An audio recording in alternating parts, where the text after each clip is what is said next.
Beyond the newsroom, where untold story is revealed. Amawulire agava eno si malungi ate abasibe ba National Unity Platform nga kuno kwe kuli Edi Mutwe baleeteddwa mu kooti olunaku olwaleero.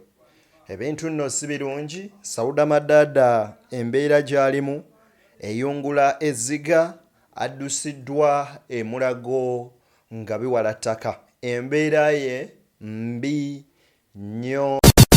Ebuvanjuba n'ebugwanjuba ewaka wasigalawo ewasinga. Beyond the newsroom gwe mukutu ogukuleetera ekyo ekisinga. Katiranga naffe ng'oyita ku noti 771 44 53 ne noti 744 26 41 na bino bikulu. Tetulanga bafere, tetulanga basawo ba kinnansi n'abagwa mu kkoowa eryo. Mwebale kutuwagira. Thank you.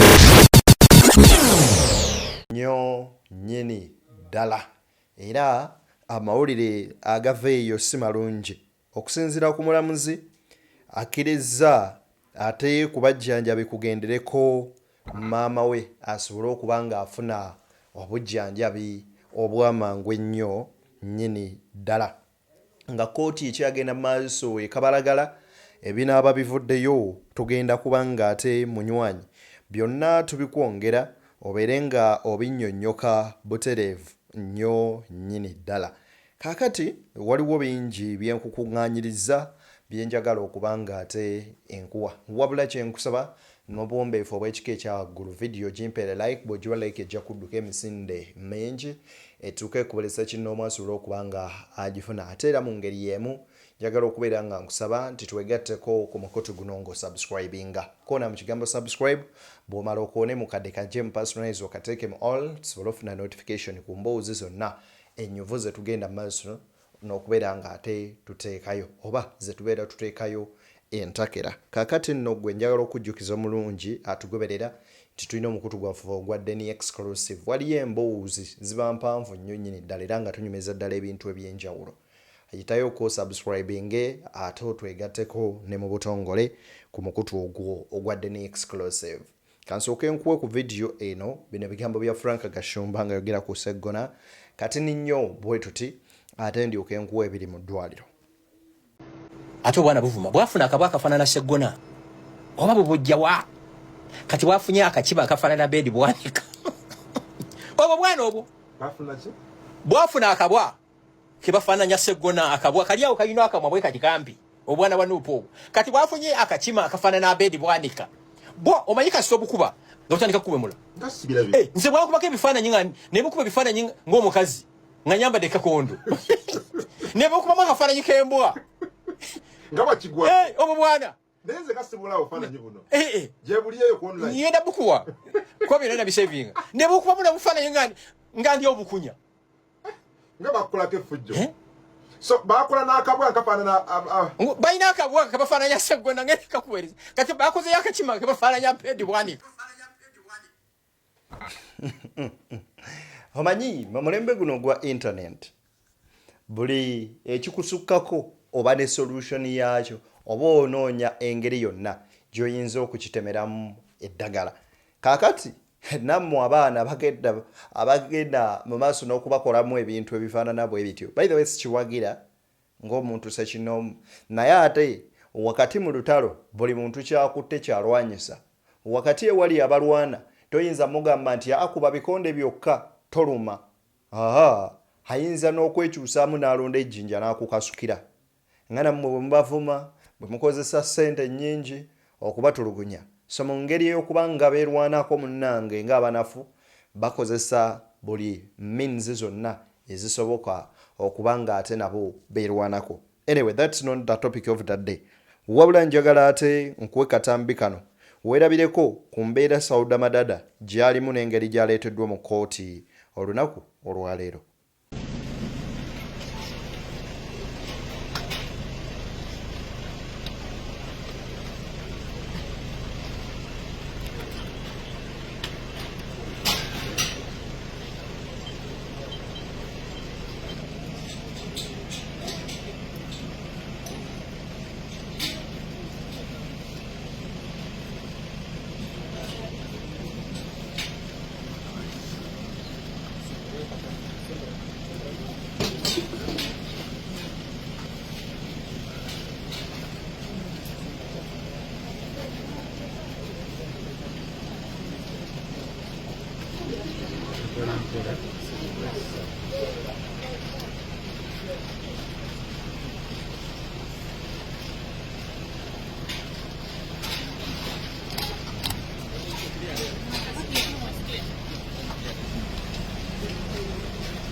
Lydia, I think that is enough. Huh? No, for sure.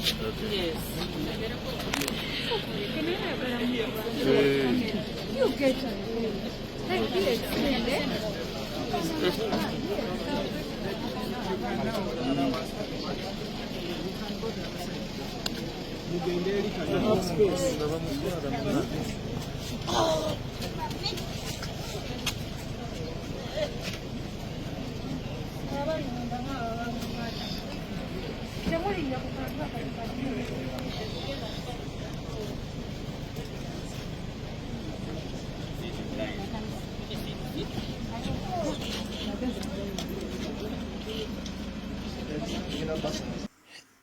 Oyo ye Sauda Madada mu mbeera nga tasobola kwewanirira, mu mbeera ey'okubeera nga ayagayaga okubanga ali kukaddako okulwanira obulamu bwe munnawe oba okulwanirira obulamu bwe okubanga ate budda engulu.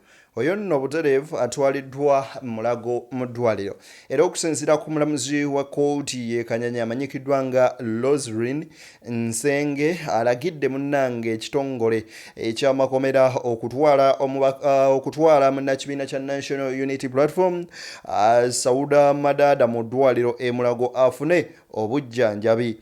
Akkiriza ne maama we okugenderako. Ebyo nno bwe bityo bwe biri. Embeera mwana muwala ono Sauda Madada gy'alimu. Jjukira nti ekituufu kiri nti mu mateeka omuntu yenna takkirizibwa kuwozesebwa ng'ali mu mbeera mbi.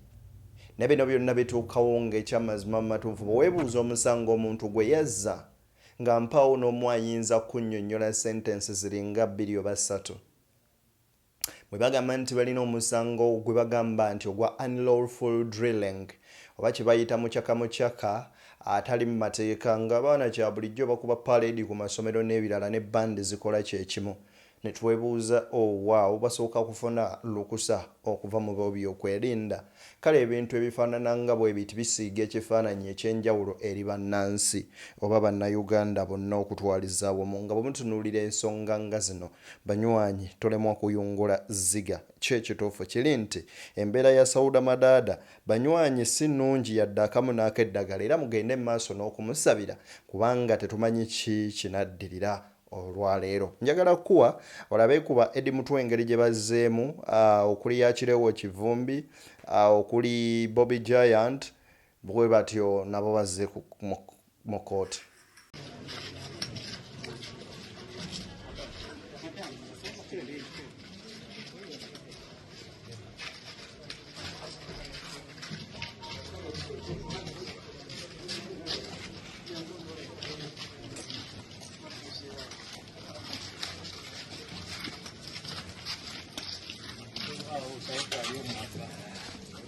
It is political persecution, not prosecution.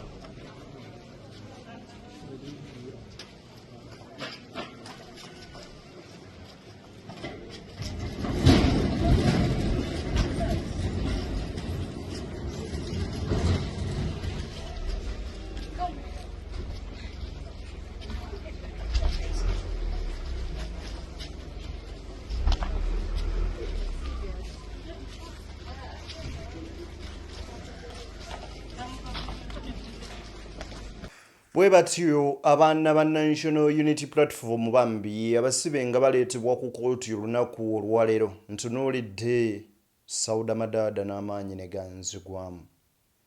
nanzijukiza embeera Muhammad Segirinnya gye yayitamu okutuusa bwe yava mu bulamu bw'ensi eno. Yali mbeera nga yeeyo yeemu gy'agenda mu maaso n'okuyitamu. Naye ekyamazima amatuufu kiri nti bino byonna yadde weebiri, bingi ebikyagenda mu maaso n'okubaawo, bingi ebikyakolebwa, naye ky'olina okumanya kiri kimu, mutonzi waffe oyo yasalawo era akaseera bwe katuuka n'agamba nti kino era bwe kiba. Bwe batyo nno bwe babaleese okuli Akilewo Kivumbi, ndabyeko omwami amanyikiddwa nga Alex Waiswa Mufumbiro, nendaba Bobby Giant naye aleeteddwa, then bw'ojjako Bobby Giant n'abalala bonna be basobodde okuba nga baleeta mu kooti, bonna ba political prisoners, ate munnanga bakwatibwa ku misango gya unlawful drilling. Nendaba omukyalo ono erinnya lye nga linvudde mu mutwe, yali akulira National Unity Platform School of Leadership, then kwoteeka Olivia Lutaya. Naye Olivia Lutaya nga ali solid nnyo nnyini ddala, era bw'otunuulira Olivia Lutaya bw'obanga gw'oli mu struggle, Olivia Lutaya ayinza okupushinga ogamba let us stay strong. Omukyala ali solid nnyo nnyini ddala, alabira ddala nga teriiyo kipya kyonna kikoleddwa, wabula byonna byali bisuubirwa, era nga bangi ku bo abakyagenda. Okuggyako embeera ya Sauda bambi yetasanyusa. Bannamateeka ba NUP we bali, era n'abamu ku bakulembeze nga Lop Joris Ennyonyi Besekezi avuddeyo okubeera ng'ate munnange ajja ku kooti olunaku olwaleero. Jjukira nti bano teri musango mulala gwe bavunaanwa okuggyako gwe babateekako ogwa unlawful drilling. Unlawful drilling kwe kukola dduyiro mbw'atali mu mateeka, dduyiro chaka duka atali mu mateeka, ne paracha wa chairman Nyanzi. Okusinziira ku Honorable James Mubiru, ono bangi mumanyi bannalubaga, olunaku olwaleero waliwo essajja. Okusinziira ku James Mubiru, waliwo omwami gwe basanze mu bitundu bye Nakulabye nga ali mu kutimbulula ebipande bya Honorable bali mu ezo Nsubuga. Abatuuze ne bamukakkanako ne bamukwata mwattu paka bo bwe bamwekoleddeko ne bamutuusa ku poliisi ne babamukwasa. Abapoliisi agenda awera ennembe n'emisango gye. Jjukira nti kimenya mateeka gw'okuvaayo okukwata ekipande ky'oyo yenna eyeesimbyewo n'okiyuza n'okitimbula oba n'okikubakubamu ebituli, sinakindi n'okikwata n'okiyiira amazzi, singa bakusanga n'okwatibwa ovunaanibwa okusinziira ku mateeka g'akakiiko k'ebyokulonda nga bwe gagamba. Bano nno bazze bakola effujjo lino nga kwe kuli n'abamu nga babyakwerinda bennyini abalabikako mu butambi akatali kamu oba bubiri nga bakwata ekipande kya Robert Kyagulanyi Ssentamu nga bakiyuza. Ekyo it's on record, era obutambi gye buli. Omanyi nze njagala nnyo okwogera ekintu nga nakirabako banga gye kiri azinga waliwo ekikibaakinga. So tuvumirira nnyo ekintu kino ekya double standards. Waliwo omwana mulenzi yakugenda n'akwata ekifaananyi kya General Museveni n'akiziika, baamukwata ne bamusiba era mwattu n'atwalibwa mu kkooti. Kaakati ne tulaba abaana abakutte ebipande bya Bobi Wine nga babiyuza, ne bagamba mbu ate ye teyaloopye. That's what we call double standards. Ono mumufavoringa ate bwe kituuka eno ne mwogera oludikya. So ebikolwa ng'ebyo tugamba poliisi n'ab'ebyokwerinda bagezeeko okubeera neutral n'okukola obwenkanya. Kaakati ababaka ba NUP babandoninze NBS barometer. NBS erina kye yategese kye bayita debate. Kaakati nno ku olwo bategese kye bayita Nansana Municipality debate. Era omubaka amanyikiddwa nga Zambali Brasio Mukasa, ono ye teyalabiseeko. Lwaki? Ekyamuganya olabikako oba oliawo kyekimu ekyagaana ne Honorable Nganda Ali Mulyanyama okulabika lwe baali bategesa abamakindye. Bino byonna NUP jjukira yeekubira Domulanga n'egamba nti bano abaami boolesa nnyo kye bayita double standards mu bintu bye bakola, era nga NUP tebakkiririzaamu nga bw'olaba n'abalala bwe batakkiririzaamu NTV. Kati nno ye agitutte nga advantage okubeera ng'anoonyezaako akalulu.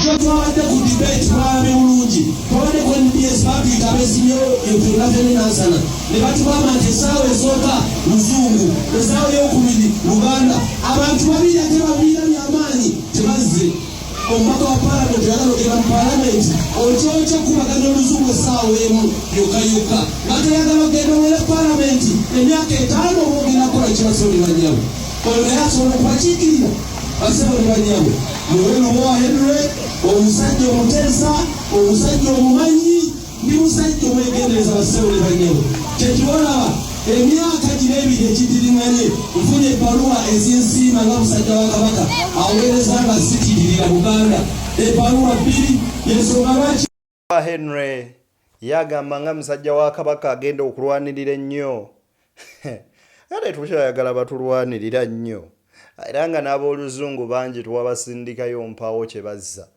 Anyway, nze nyiza okulowooza naddala ba NUP balabika basazeewo basuule debate z NBS nga zandiba balina bo kye baalabamu ekigendererwa ekiri emabega w'ekyo nga si kirungi bwepo nga tekibasanyusa kyebavudde basalawo ne bagamba let us abandon that debate kubanga muli ennyama teyagijjaako ne tulowooza maybe it was a coincidence. Kaakati ne kino ne kijja ne kibeerawo kitegeeza ki nti bano Bobby Alayika bagamba kati muzireke.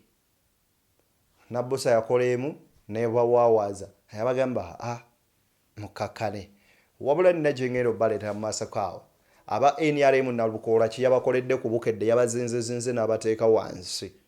Omanyi bano abaami waliwo awo NRM agambye Bobi Wine gye yasuze jjo alekeraawo okubaswazaswaza okwagala olaga eggwanga nti B liri mu mbeera mbi nga kumbe mu bitundu waliyo hotels ennungi gy'asobola okubeera ng'asula.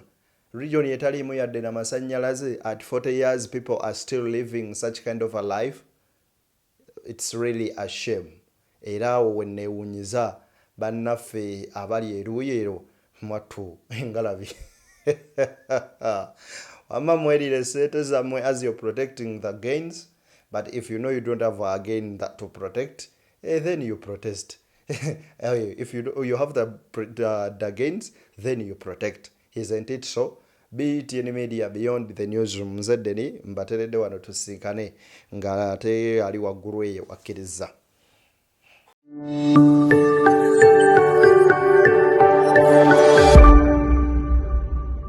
Beyond the Newsroom, where untold story is revealed.